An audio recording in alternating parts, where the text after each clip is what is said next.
Good afternoon and welcome back to another episode of Panther Sports Zone. I'm your host, Shalise Knuckles. And I'm Faja Johnson. Now, let's talk about how it's Women's History Month. Yes. All these great women. I was in the library today and I seen that they have a dress made out of pictures of historical Black women. Wow. There was Oprah. I've seen that too. Yes. There was Oprah. There was Regina Hall. I was surprised to see her on there. I don't know why I was surprised, but it did make sense because of how like she trailblazes in the entertainment industry, right, for sure, like for a Black woman. And I was just thinking like they just had so many people up there. They had Oprah, Beyonce, they had Megan Thee Stallion. Oh, yep. I saw Kamala Harris up there. No, I saw a lot of people up there. Yeah, it's literally so many beautiful women made out of this dress, and I was just like really surprised to see the representation on our campus and just in general. Like, and then I even took it a step further because I had to go upstairs in the library for some reason. And I read through like because they have a bookshelf behind the dress, and it's of like they just had books. It was like there's one on Pilates. That's what caught my eye to begin with. Because I'm about to be a Pilates girly in the summer. Do a little something. That's a lot of core strength for me. But Women's History Month. I was like I can do a little something in the sports. Panther Sports Zone. Yeah. I can do something in that. In that realm. Yeah, definitely. Literally, as I was gonna say, there's just so many beautiful women in sports, and I was actually reading online that women in sports, women didn't start becoming or integrated into sports until the 1800s, and it started with swimming. And I can't remember exactly what the next other sport was, but we only started with 2 sports. So to see today how women are integrated in sports globally is just amazing. Like we started with 2 sports and now we're dominating multiple, So I think that's just amazing to see. That's actually a really interesting fact because I didn't know that women started being included in sports in the 1800s. In the 1800s, right? That's like that's a little recent. I feel like that's kind of recent. Yeah, for swimming it started off too. Right. Speaking of swimming though, I just seen on Instagram this synchronized swimming of this Russian team. What? When I tell you they were in sync, they were in sync. I don't know what it was. I don't know, like, because then they go underwater and they have to push themselves up. Yeah. And how do they hear the music under the water? Girl. Like, I don't know if you go swimming or you can swim. I can't swim, but I can swim a little bit. I know what it's like to go swimming, and I know that I personally would not have the strength, the core strength, the quad strength, the listening strength to be able to listen to music, to be able to synchronize a whole dance underwater and to be able to coordinate that. So shout out to those women in Russia, because I wouldn't be able to do it personally. And that's interesting that you say that, because I was reading through the comments as well, and they were like, it's funny how dumbed down synchronized swimming is considered, just because they have to be acrobats, gymnasts, divers, they have to be strong swimmers. All of them, right. And it's just like, and they just look so lean and just, they're not, I don't know, it just, they're really good at what they do. Yeah, I think women in general are just really good at what they do. And I feel like there is representation, but I feel like it's very, very limited representation. And I feel like there could be more. And I'm saying that. I know that I know people are going to be like, there's so much representation for women everywhere. But I personally feel like, we can get into this later, but I personally feel like there are so many double standards when it comes to women in sports. And I feel like women are stronger than we think that they are. Yep. Then we are stronger than we think that we are. And I think that there needs to be even more representation in sports. Most definitely. That's all I got to say for sure. Yeah. That's all I got to say about that. With Women's History Month, I call my grandma, I told them what I needed to tell them, like, thank you so much, because without them, honestly, without women, we wouldn't be here. We wouldn't even be here at all. Thought of a lot. Come on. So if you're listening, if you're watching, thank a woman today. I don't care who it is. It could be the woman at Starbucks. Okay. Don't go to Starbucks. It could be the woman at Dunkin' Donuts. It could be the woman. It could be one of your teachers. Thank someone. And thank your mother as well. Because without her, without your mother, without your grandmother, without all of these women, we would not be here. We would not be here. And speaking of my mama, I can't wait to go back home so she can start doing my hair again. Girl, literally. No, literally. Being out here, it's troubling. It's troubling, especially natural hairstylists on campus. We don't have enough of those on campus. We don't have enough of them. I know that woman's that not that woman's touch, but that motherly touch on your hair is unmatched. You can't beat it. That motherly touch. Because, the girl who did my hair, she did her thing. She definitely did her thing. But my mama, she just knows how to comb through it. She knows how to make my hair look healthy, make it Mhm. volume, like just beautiful. She knows how to get my curls right. Right. Because your hair, that's how I want mine to look. I want to be like you when I grow Girl, up. this took not when you grow up. Girl, this took a lot of time. This took a lot of time. Speaking of women, speaking of Black women, Yes. this has nothing to do with sports, but I feel like a lot of Black women. Thank you for complimenting my hair, by the way. Your hair is beautiful. Thank you. But I feel like a lot of women need to start appreciating their hair. It is very common in our society to not want to wear our hair, to not feel like it looks tamed enough, but that is untrue. There is no definition for tamed when it comes to Black hair. Yes. Our hair defies gravity, and it is beautiful. So exactly. You said you want to be when you grow up. I'm sure your hair is gorgeous. And to touch because on that, it doesn't have to look extremely defined. Exactly. Okay? And to touch on that, whenever I like blow dry my hair or wear it out and it just like, defies gravity, as you said, it'll do its own thing. It does its own thing. I think it's beautiful that way. And the reason why I'm like, people are always like, oh, what are you gonna do with your hair? What are you gonna do with your hair? This is how my hair is. So what do you mean? Like, so, right. like, let's set the record straight. Like, if someone's hair, if they walk out the house with their hair looking a certain way, just know that they wanted it to look that way. Or their hair wanted it to be that way, because you can't always slick down Black hair. Exactly. Okay? So, women out there, I just want you to understand and know that your hair is beautiful. Black hair is beautiful. And we need to start appreciating it more. Yes. Okay. And to be a woman, with the recent movie of Barbie coming out, that movie.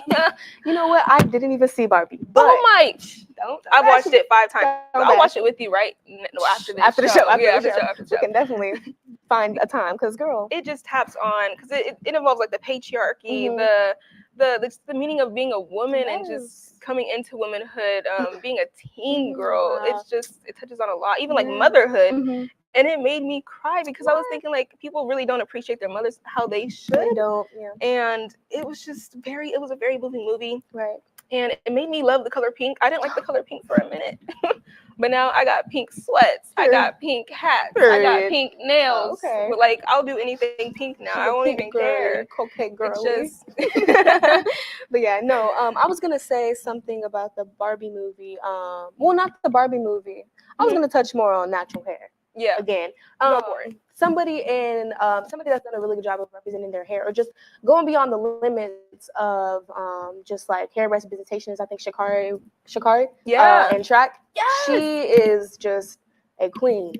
She gonna wear her hair however she wants to wear her hair. Yep. And I think that is just beautiful, and I just wanted to say that because No, let's need to talk about that. You want to go in depth? Let's talk about that. Because I seen her with the wig, then I seen her with braids, and I seen her with her fro. Her natural hair, yes, that fro, gorgeous. I was like, she can run, and running that fast, regardless of what hairstyle you have. That's right. Because I remember me playing in volleyball. My dad was like, "No, take these long braids out and just put it in a bun." I was like, "No, right, I can do it this way." Like, it's just different ways of doing things. Right. It's really cool. Most definitely. I was also going to touch on, I don't know, I know you play sports. I know y'all, she's a D1 volleyball star. I'm not. I used to play soccer back in middle school.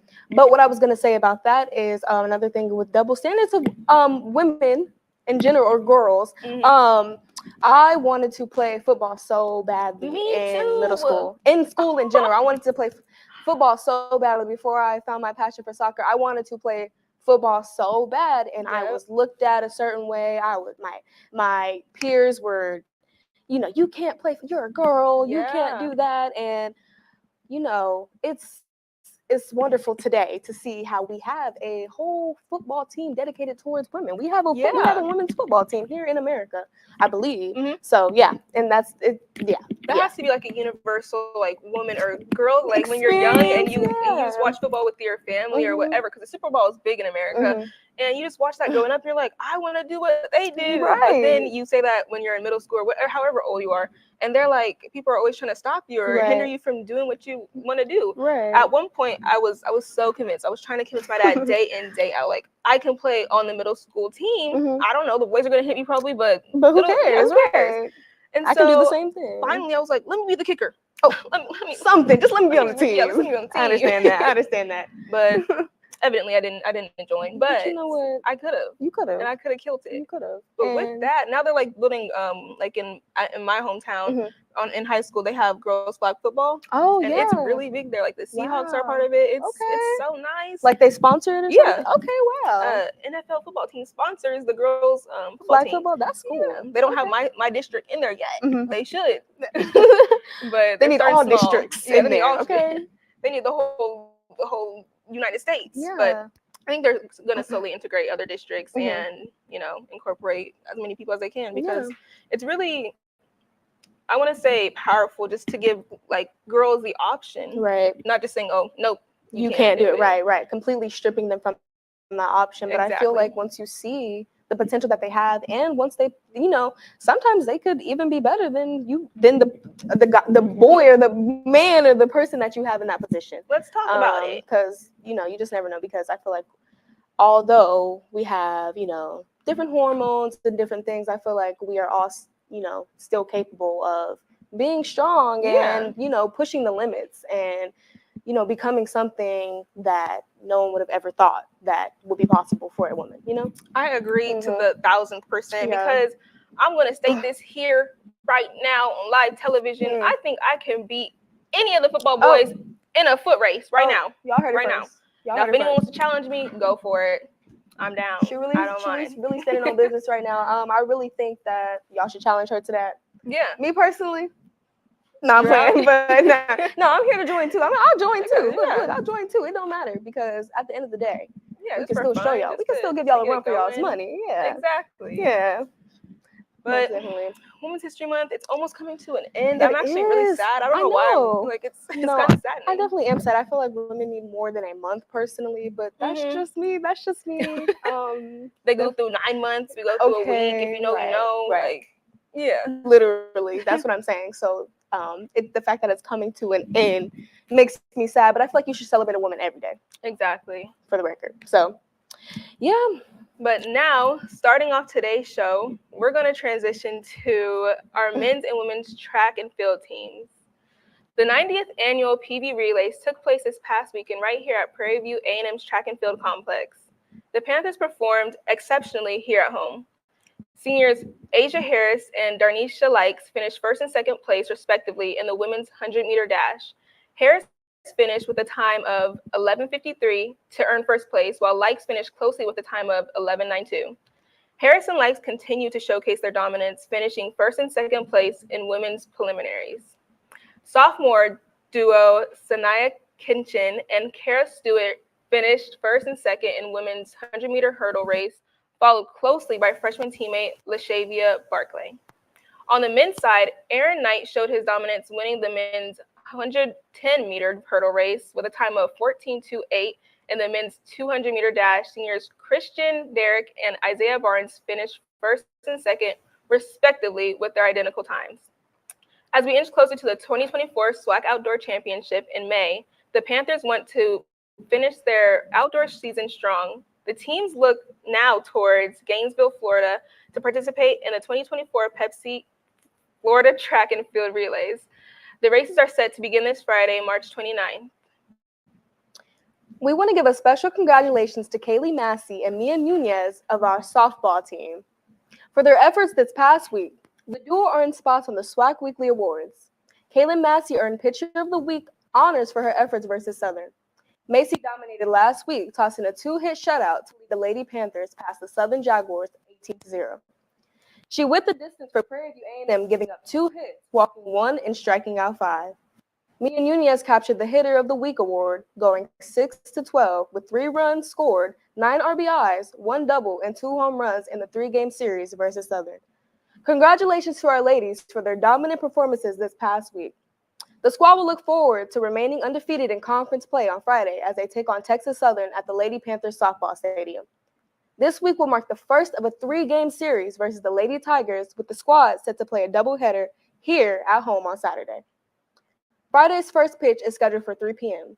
The first game on Saturday is set to begin at 12 p.m., with the second scheduled to begin at 2. Softball, man. Softball. You know, I have this girl in my class. Oh, I want to remember her name so bad. We talk here and there. Like, that class is very quiet. It's 8 a.m. We don't want to talk, but we do talk when we can. Yeah, I understand and that. You know, she has been working so hard. She has to miss like a few tests here and there. So I know that the team, they're doing their thing. They have to be, because she comes in like sore sometimes. Girl, you know? Yeah. I've noticed. I see a lot of the softball girls walking around campus, and they really are hardworking. I actually had back in high school, I had a lot lot of softball friends. And when I say the dedication is like no other, I wasn't really familiar with softball until my senior year of high school. Well, let me not say familiar. I was familiar, but I wasn't really like focused on it, and I didn't really have any knowledge on it until my senior year because I had this friend that I became closer with. Shout out to Cassidy. She, for real, she could have been a D1 softball player. She was amazing at what she did, and I went to all of their senior nights. But I was, the spirit of softball players is just, it's there. It's there. If y'all never been to a softball game, I suggest y'all go because it's really surprisingly really fun and really hype. Like, for real. Like, the only question I ever had about softball is why they call softball, because to me they feel the exact same. You still gonna have a knot on your head, and the only difference is that softball is bigger. Exactly, and it's neon. That's the only thing. I did not know that actually. It's neon, right? No, sure. I didn't know it was bigger. Oh yeah, it's bigger. Yeah, it's bigger. Yeah, baseball is, and then the softball is. It's definitely. I'm pretty sure. That was very well explained, actually. Thank you so much. I really hope you got a visual from that. Yeah, I did. But I remember in middle school, like my friends, all of them really played softball as well. But if they got hit, my friend Amber, bless her heart, she got hit so many times on her leg, on her arm, and those bruises. That's why I say I don't get the difference between baseball and softball. It's the same exact thing to me. No, the only difference is that ball is bigger, and you're gonna feel both of them. Yeah. But I remember some softball friends coming into class, and I would see bruises on their legs too, but those bruises were big. Like they were huge, they were big and purple, and I'm just like, are y'all getting beat up or are y'all conditioning? Are you guys okay? Like, are y'all okay? Like, blink twice for help, or are you actually playing? Yeah. So shout out to the excuse me, y'all. Shout out to the softball players, our softball girls that we have here. Y'all are doing amazing. I'm sure y'all are. And congratulations on what y'all have been doing this semester. And props to y'all for what y'all are going to continue to do. Yeah, we look forward to seeing y'all in action. Most definitely. So continuing today's story, we're going to transition to our baseball team. The men's baseball team was in doubleheader action on Tuesday versus Houston Tulsa. The Panthers split the doubleheader with the Rams, winning the first game 9-3. Junior pitcher Leonardo Bravo registered 5 strikeouts in 5 innings for the Panthers. On the offensive end, the Panthers were led by freshman Garland Parker, who went 1-1 on the day with a home run and 2 RBIs. The Panthers trailed 3-0 at the middle of the 3rd inning before putting up their first 2 runs of the game. From that point on, the Panthers took over the game, holding the Rams scoreless for the rest of the first game. The Panthers scored 5 runs in the 5th inning, en route to their 9-3 win. And the second game, the Panthers fell to the HU, losing 5-4. Huston Tillotson built their lead to 5-2 before the Prairie View A&M offense got back to work, reducing that lead to 5-4 in the 7th. Marshall Jonas' scoring single highlighted a 2-run output in the frame for the Panthers. The Panthers were unable to get any closer as neither team scored again in the ballgame. The squad will be back in action on Thursday in Baton Rouge as they face off against the Southern Jaguars in a 3-game series. The first pitch for Thursday's game is scheduled for 6 p.m.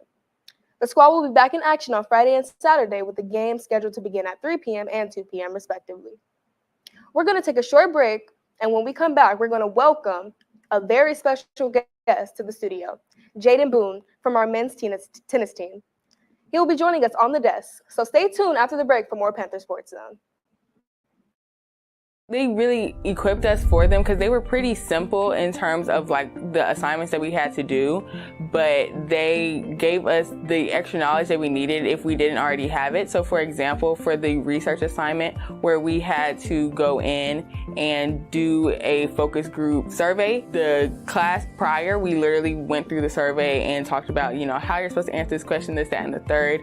For the marketing assignment, we had to create like a actual presentation breaking down how we were going to promote The Chi season 3. And like I said, they literally took us in it step by step on how to do it. And they were there every step of the way for how we were supposed to do it correctly. So the one that really stood out to me was Brendan County. He spoke to us primarily about his job, but more so than that, more about the mindset to have in the entertainment industry, and talked about how to, not necessarily how to stay motivated, but I guess how to stay disciplined. He started from like the very bottom, sorting out mail for a big company. And so I asked him, how can you stay motivated in order to get to where he was? Because he's like the vice president of a department. And he literally was like, it's not about motivation. It's about staying disciplined and just coming and doing it even during the bad days. And that was definitely something that I took for myself. Prior to going into the fellowship, I didn't really know which field I wanted to go into because I know I wanted to go into public relations. But joining the fellowship really put a lot of things into perspective when it comes into the entertainment industry. And so now I pretty much know that that's the path that I want to go into.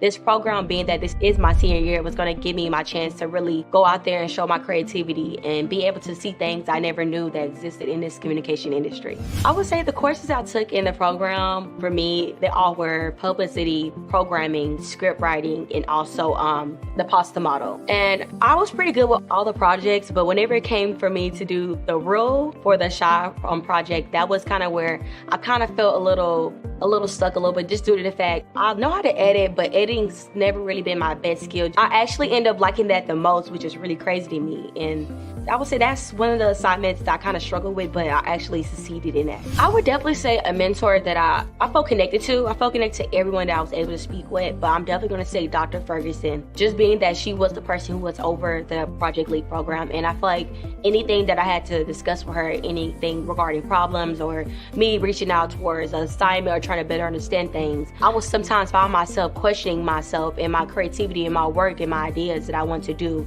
And by speaking to Dr. Ferguson, she really showed me that it's all about my creativity and what I think is best, and no idea is a bad idea. Before I came to this program, I was confused. My strong aspect always been in journalism, and I knew I wanted to do something regarding like digital social media and learning programming and like the script writing and all that good stuff. It really showed me that in this field, it's so much that can be done. In this communication field, we all really, it's like you gotta know somebody. It's really a close community, and by us being able to experience this opportunity together, it just shows us that we can achieve more, also that we have those possible connections in the future with one another. Being a culture creator has showed me so much, just by knowing that my class, we are the culture and the future depends upon us. While applying for it, I was very nervous and excited at the same time, but to learn that I was even considered to be a part of the program, I was super grateful and happy. So we learned over 5 courses, and the one that I really thought that I knew most about, I really didn't. And it was the marketing aspect along with the programming aspect. So I learned how the ins and outs go with programming and marketing, along with creative marketing as well. This program allowed me to be more confident in my craft. It has also allowed me to be more transparent when it comes to different industries, especially in the entertainment industry. So I know that it will help me excel in my media and marketing. I think being a culture creator, it's a person that is very authentically themselves, and they're not afraid to be themselves. We have a really good department that sets us up to even be in spaces like that. So I knew that we were capable to be in that room, and I think we did a really good job. I would like to say thank you to Showtime and the Culture Creators Program, and also thank you, Professor Clomax, for presenting this opportunity for us.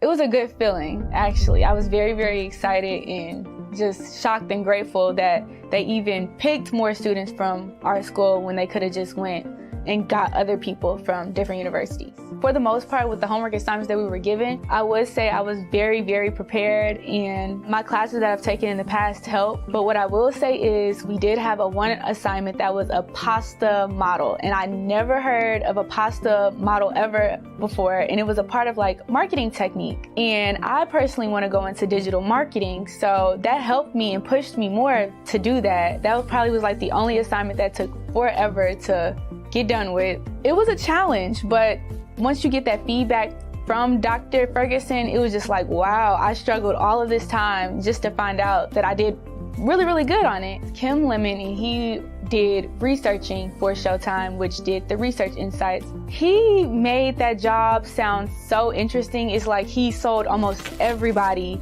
on the Zoom call when it came to research. I would have just thought they were looking at numbers all day and comparing, but no, they actually sit and talk to these people. And another mentor was Brandon County, and he is over programming. So he talked more so about scripts, which leads back to another assignment we did. We had to write script notes. I've never written script notes ever before, but it was just like, I enjoyed reading the scripts of my favorite TV shows, and I wanted to compare how the script was and what they changed when they were actually filming. I think this program has not only helped me with my career goals, but kind of narrowed down with what I want to do in the future. All the networking, the HR support, new resumes, mentors. If we put it all to use, I can probably walk out in this world and get any career that I want. I've heard people like, wow, Showtime, huh? And I'm like, yeah, Showtime. Due to hard work and dedication, I was able to be blessed with this once-in-a-lifetime opportunity to get industry experience with film executives and Showtime and just learn from them, building a family while also believing in myself. The course I took while I was in this program was screenwriting, digital video production, and also a globalization course. The reason why these are important is because it tethers the type of project work I was doing in this curriculum for project lead with industry experience and academic achievement. Mentors that I've interacted with the most have been Dr. Yvette Ferguson and Joy Brown. I had imposter syndrome in the first few days solely because this is my first actual year in mass communications. And with them and also my professors at Prairie View, I was able to not only achieve greatness in this program, but also just establish a powerful network. I believe this program has invested into my career goals because it allowed me to have more experience, more network with mentorship, and last but not least, more confidence within myself.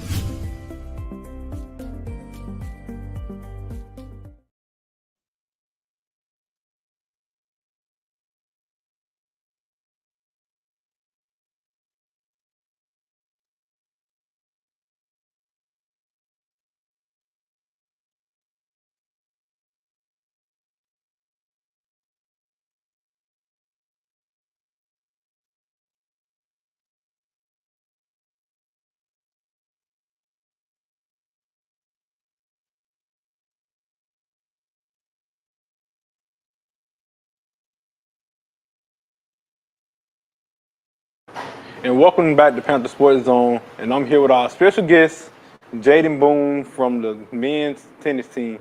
How you feeling, man? I'm feeling good. How you feeling? I'm feeling great, man. So I want to start off, man, how do you think this season currently going for you and the team? I think it's been going pretty well. We've been competing with a lot of teams, and we get better each match. Okay. And I want to go to you individually. How and where did your tennis career first start? My tennis career started when I was in 8th grade. Just picking up a tennis racket, going to local community service, and when the coach saw that I was a natural, I had a little natural swing. It was like, you play basketball? I'm like, yeah, you might need to stick with this tennis. I'm like, shoot, I'm gonna give it a try, and then soon enough, I just stuck with the sport, didn't look back. Yeah, that's how I go sometimes, though. But was it any time in your career you felt like giving up on tennis? Yes. Can you elaborate on it? I want to say probably my senior year in high school, when I felt like I wasn't, getting looked at enough. Yeah. And didn't think I'd be able to play tennis at a high level. I was close to giving up, but ended up finding my way here to PV and playing for the school. So it's truly been a blessing, and tennis could take you a long way. Facts. Okay, another thing we talked about was giving up, but I want to know where in your career you felt like you was good, where you feel like you was at your peak, I'm good at this, yeah, this is what I'm gonna do. I want to say probably right now. Probably right now I feel like I'm at my peak. Because we just played Baylor this past Sunday. Yeah. I played probably the best tennis I ever played. And Yeah, so right now I feel like I'm at my peak. Okay. And another thing, last thing I would say, like during your career at PV alone, how things went and did you learn anything? I learned a lot of things from tennis. Like you have to balance it a lot with the schoolwork because we travel a lot, and I'm a architecture student. So the moment I miss class, it's like I'm missing 2-3 days of work, and so the balancing is tough. And then balancing the campus life too. Oh yeah, true. Because you want to have fun also. Yeah, I want to at least go to a couple of events here and there. Sometimes I'll be too tired to go. Yeah, because people look at you like, oh, he a tennis player. He only gonna be focused on tennis. Yeah. You want to be like the other student body, but I know the difference is you was a full student. That's what I heard like from like teachers and stuff when I talk about sports and playing, like doing sports and doing stuff like classwork and stuff. Like that's considered like a full student. Like you doing more. You got more things to worry about, stuff in the classroom and stuff on the court. Yes. Yeah. But is there any of, the last question I have, is there any advice you have for people coming up in tennis, like college wise, like from high school or something? I want to say be open to change. Be open to change. It's a lot different than high school. And don't always expect to win. Understand? It's a big thing too. Yeah, most people have that mindset saying, I hate losing. And especially like they was somebody like, I would say, let me think about athlete. Someone like, it's one athlete. I think it was I think Pat Mahomes or somebody. They was like, they never lost in high. That was Trevor Lawrence. That's who it is. They never lost. He never lost like before he got into the NFL.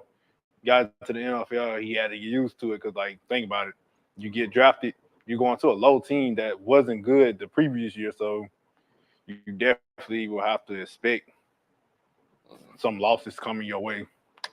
Yeah, but that's all the time we have for Panther Sports Zone. I'm Janari's house. And I'm Jaden Boone. And we are out.